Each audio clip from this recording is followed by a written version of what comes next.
Eu quero perguntar a você, para você quem é bom? Quem é bom? Quem é bom? Bom naquele sentido de ser alguém em relação a quem você só imagina que dali proceda o bem. Pessoas existem que projetam em relação a outras santidades absolutas,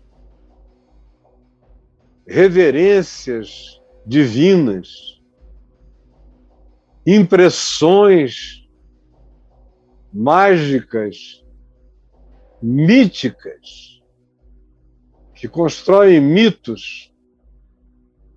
Há pessoas que concebem redentores, salvadores, libertadores.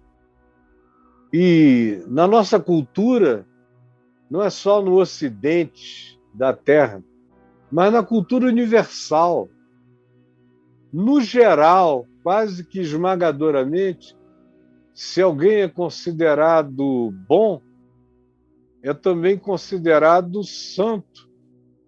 E, frequentemente, para alguns, é também considerado perfeito. E aí, quando há essas entronizações, é que surgem os escândalos. E é da resposta aos escândalos que a gente adere a antagonismos, a fanatismos. E a gente elege agora outros messias, outros salvadores, outras divindades. E eu vejo que a maioria das pessoas vive em estado de oscilação entre essas dimensões. Ou elas estão aqui ou elas estão aqui. Elas simplesmente não conseguem ter um olhar não escandalizável, um olhar limpo, um olhar real, um olhar que não exagere nada, que não exacerbe nada, que não aumente, que não divinize, que não messianize, que não santifique pessoas, indivíduos, instituições, organizações, grupos, conselhos. Isso cobre todos os ambientes da vida da gente. Até numa relação conjugal. Às vezes, antes a gente está nessa posição, aí tem uma decepção e salta como se fosse uma partícula subatômica. Saltos quânticos para o outro lado do universo, da galáxia. Do ponto de vista, claro, emocional, sentimental, do olhar, da observação. São pessoas que vão de um extremo para outro extremo, sempre. Isso, como eu disse, vai da vida conjugal às posturas de natureza familiar. Isso alcança os nossos diversos mundos sociais, atinge as nossas congregações, a nossa postura no que a gente chama de igreja, nesses ambientes congregacionais religiosos. Eu vejo pessoas que ou estão aqui ou estão ali, aí se decepcionam aqui, pulam para cá, aí se sentem enganadas aqui, vão para um outro extremo. Nunca estão num lugar de equilíbrio. Estão sempre nos exageros. Sempre. São pessoas que não têm como evitar a bipolaridade, porque a existência delas é bipolar. De 4 em 4 anos, elas estão em algum outro lugar. Às vezes, de 2 em 2, de 1 em 1 ano, tanto faz. Eu vejo as pessoas. Outras vezes eu vejo que elas se arrimam, que elas se agarram a determinadas posições nas quais elas nem mais creem. Não creem mais, mas se agarram àquilo porque falaram demais, confessaram demais, se envolveram demais, defenderam demais. Meu Deus! Então, mesmo que você veja que elas enxergam, no entanto, elas não voltarão atrás. Existe agora ali muito mais orgulho do que o fanatismo crente que houve antes, mas não mudam de posição. Eu conheço pessoas que são capazes de defender o que já não creem por anos e anos e anos. Porque são pessoas que exageram na medida. São pessoas que não conseguem entender que quando a gente diz é humano, a gente quer dizer, eu pelo menos quando digo essa pessoa é humana, eu estou dizendo que ela é boa, que ela é generosa, que ela é misericordiosa, que ela é justa, que ela é compassiva, que ela é equilibrada, porque é isso que eu espero de humanos. Mas eu não estou dizendo nada absoluto, que dali só sai bondade, compassividade, inclusividade, generosidade, justiça, solidariedade, perdão. Não. Eu conheço muita gente boa que está com o pé no que é errado e não conseguem sair da prisão mental, emocional e dos sentimentos. E ficam ali. E se deixam aprisionar ali. Existem aqueles também que sofrem da ilusão de que existe, de fato, esse ser humano completamente bom. Aí tem outros que dizem, não, eu não creio que exista ser humano completamente bom, mas eu creio que existe um ser humano completamente certo. Ou eu creio que existe um ser humano que pode me representar de modo absoluto nas minhas opiniões religiosas, nas minhas opiniões político-econômicas, nas minhas opiniões de natureza filosófica ou de natureza ideológica ou política. Eu creio. E é porque existe uma multidão de pessoas que creem que a gente enxerga as polarizações. As polarizações são feitas do extremismo das absolutizações de que haja, porventura, alguém que seja bom. Bom. Bom e que mereça tudo. Que mereça minha admiração total, que mereça minha confiança absoluta, que mereça a minha semi-adoração, que mereça a minha entrega, que mereça a minha declaração, que mereça que eu diga que eu boto a mão no fogo, que mereça, que seja pessoa de mérito e de mérito absoluto para nós. Aí, quando uma sociedade anda nessa direção de infantilidade, porque se um casal é assim, tem essa expectativa, é infantil. Se uma família é assim, tem essa expectativa, é infantil. Se uma igreja é feita de gente com essa expectativa, é infantil. Se uma sociedade tem essa expectativa, é infantil. Porque quando você chega às melhores sociedades, as mais evoluídas, as mais desenvolvidas, ninguém tem essa impressão.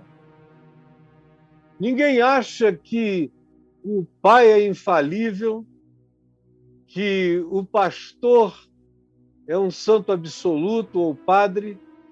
Ninguém acha que, por ser de igreja ou pertencer à igreja, faz parte de um grupo melhor ou maior ou superior.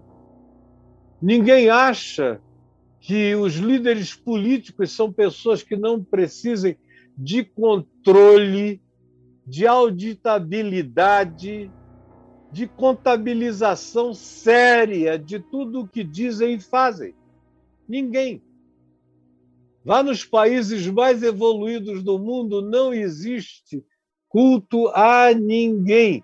Como eu ouvi em Israel há 40 anos atrás, eu já estou indo lá há mais tempo do que isso. Nas primeiras vezes que eu fui, eu estava assim como um jovem empolgado, cheio do Evangelho, cheio de Jesus, cheio de esperança, cheio de vontade de que tudo fosse melhor do que de fato as coisas eram. E eu falei a um amigo lá, que tinha sido do Exército muitos anos, já estava idoso agora, já até faleceu. Eu falei a ele, depois que ele contou uma história de uns soldados israelenses que conseguiram segurar o exército da Síria nas colinas do Golã até chegar reforço. Durante mais de 24 horas, seguraram e interromperam o único caminho de descida e de invasão, portanto, do norte de Israel.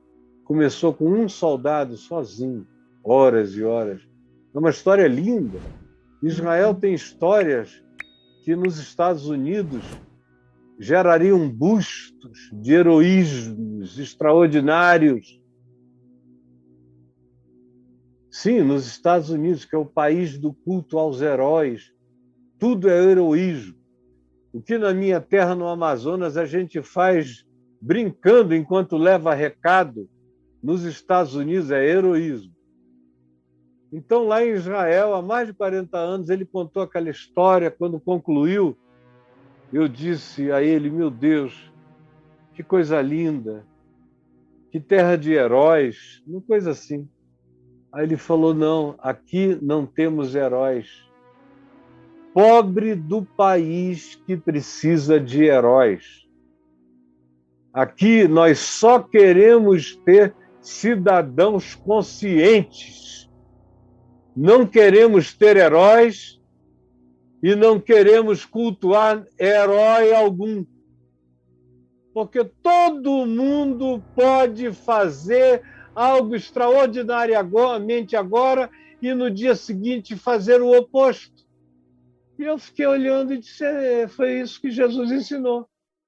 Pedro, na mesma hora, não é? Tu és o Cristo, Filho de Deus, e logo a seguir, depois que Jesus falou da cruz, que ele ia para a cruz, iria morrer na cruz, e isso e aquilo, Pedro disse, não, de modo algum isso te acontecerá. E Jesus disse ao mesmo Pedro, ao qual ele tinha dito, bem-aventurado tu és, ele disse agora, arreda, Satanás. É simples assim. É rápido assim. Ele é o mesmo Pedro que negou logo um tempo depois, no pátio de Caifás. Ele é o mesmo Pedro que teve um problema enorme para entender que o Espírito Santo se derramava também sobre pagãos, como aconteceu lá na casa de Cornélio, em Atos 10. Ele é o mesmo Pedro que se deixava levar por dissimulações, por interesses. Fazia o juízo ficar equivocado por causa de interesses imediatos, como foi na Galácia. E Paulo teve que repreendê-lo, a ele e a Barnabé, porque eles tinham criado um modo de simulação. Mas ele era um homem de Deus. O que não podia haver, e na mente de Paulo não havia, era a ideia de que aquele homem de Deus fosse qualquer coisa acima de um ser humano. Onde existe tudo, bondade e expressões que nem tanto. O que é bom? Quem é bom? Nesse dia no Brasil, desde ontem, nós estamos vendo um monte de abalos nos ídolos do Brasil, nos ídolos nacionais. Aí, aqueles para os quais o Lula é um demônio, estão completamente agonizantes diante da possibilidade de ele se candidatar. Eu jamais votarei nele outra vez. Eu sei o que ele é capaz. E eu, porque sei e porque ele fez na minha frente, na minha cara, não teria como negar a minha própria lucidez e tê-lo como meu candidato a qualquer coisa. Jamais, nunca mais, em tempo algum. Por outro lado, o fato de que, teoricamente, até agora, ele está livre para poder se candidatar, concorrer e até ganhar, estremeceu os antros bolsonaristas, as grutas de conspiração do ódio, muita raiva. O que a gente vai fazer agora? Pararam tudo. Até o ministro Nunes Marques pediu vistas no processo, também, quem sabe, convenientemente, para dar tempo às reflexões de Bolsonaro e seus outros companheiros de imaginação, de controle, de tirania nacional, de falta de empatia, de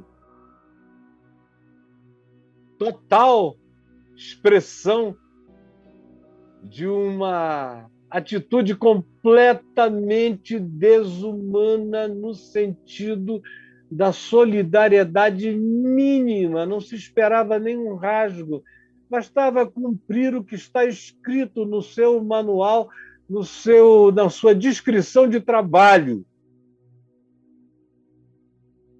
Em relação ao que ele tomou juramento, no mínimo, apenas cumprir o juramento e defender essa nação que morre todo dia e que se tornou um viveiro de vírus dos mais potentes a assombrar a pandemia planetária. Mas ele não faz nada, não sente nada, mas é cultuado por muitos que estão ainda esperando que saia dele o que dele não saiu até agora e não sairá até o fim.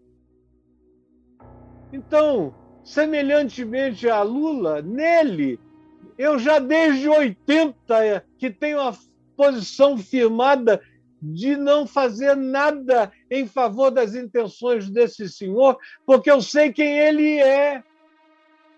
E eu sou amigo de pessoas que sentaram ao lado dele na Câmara Federal durante anos e anos e anos e anos, do lado, e que tiveram uma observação extraordinária quanto à constatação de que não sai nada bom dessa pessoa. Não saiu, não sairá, não se enganem. Mas de ontem para cá está tudo relativizado.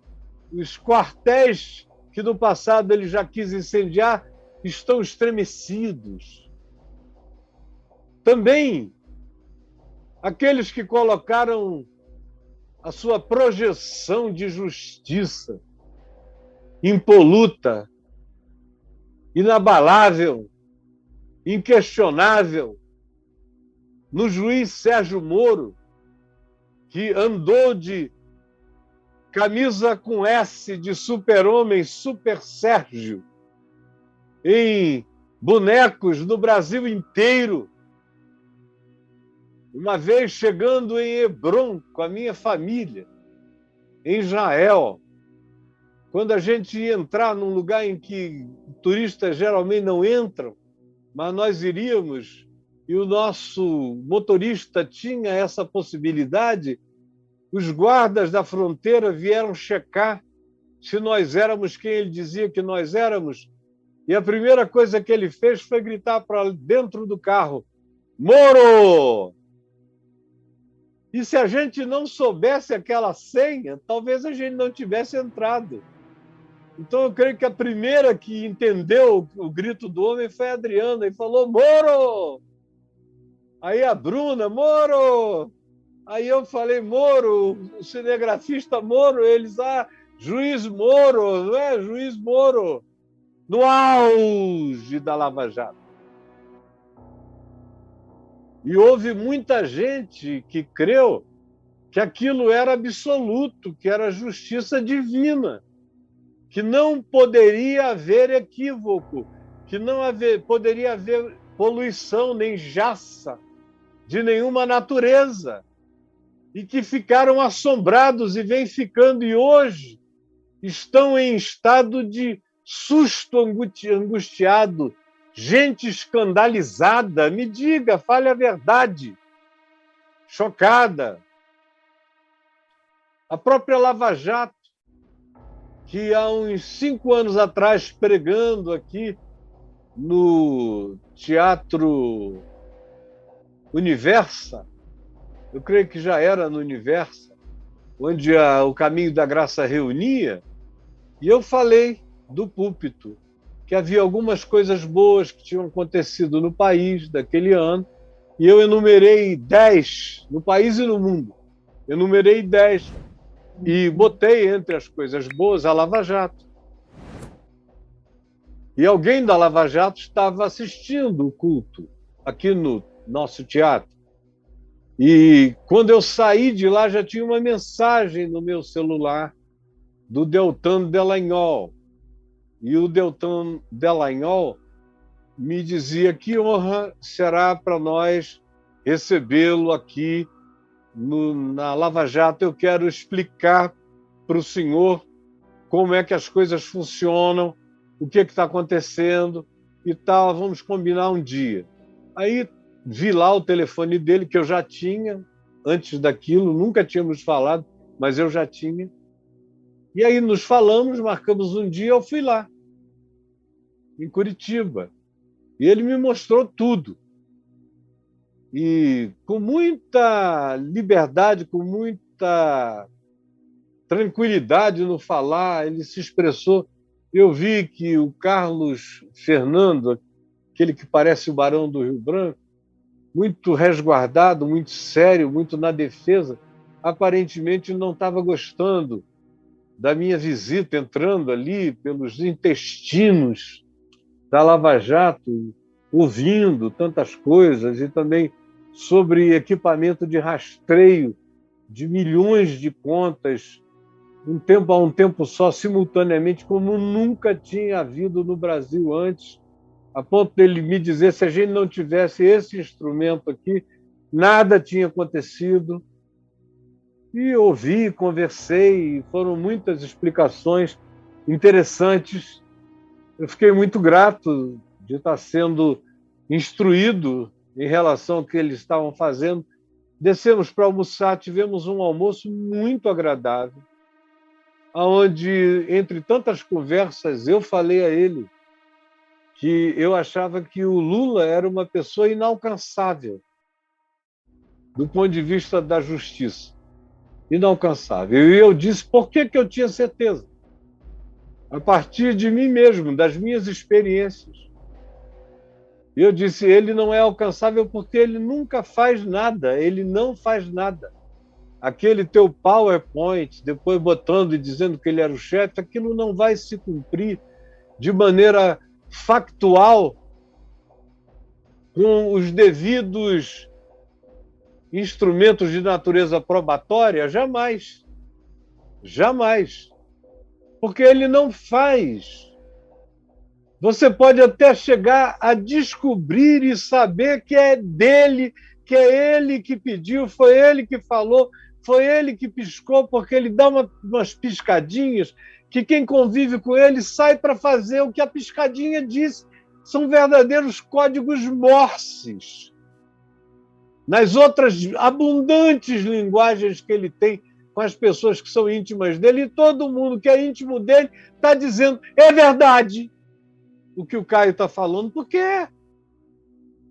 Ele ouve uma história, dependendo de como ele acena com a cabeça, alguém sai para fazer o que ele disse, e essa pessoa que sai sabendo que ele não fez nada, ele não disse nada, ele não pode ser responsabilizado por nada, ele não deverá ser jamais. É uma questão de proteção a Deus.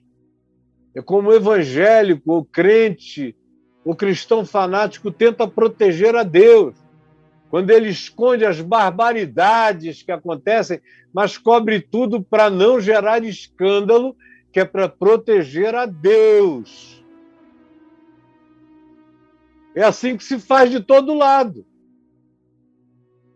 Do lado da esquerda extrema e do lado da direita extrema. Se faz do mesmo modo, se age da mesma forma. Quem é bom? Quanto ao julgamento, nem os ministros do Supremo Tribunal são referência de coisa alguma. Tem ministro que ganha fábulas ali com os cursos que oferece, que vende, com as palestras que fazem, ficam riquíssimos. É uma grande vantagem não ser juiz do Supremo Tribunal, mas é vantagem o que dali procede. Para a maioria deles, eu não estou dizendo que são absolutamente todos, mas a maioria, e os que não se remuneram com dinheiro de formas indiretas ou promovendo bancas advocatícias, onde eles tenham o quinhão e a parte deles, ou as pessoas deles ali vinculadas, quando não seja assim, e quase sempre é assim, tem também aqueles que se remuneram com a glória, com a fama, que orgasmam com a admiração da sua justiça, da sua beleza, da estética ético-jurídica. Tem gente que me vê assim e o cara se remunera com esse capital de glória. E todos ali se remuneram também com esse capital. Até os melhores. Um amigo meu, repórter muito conhecido no Brasil, conversando há um tempo atrás comigo, eu falei de um determinado juiz que ele conhecia também. Ele falou, esse cara aí é um pouco melhor, só tem 2 egos, porque todo mundo ali tem de 7, 8, 9, 10 para cima. Egos. Quem é bom?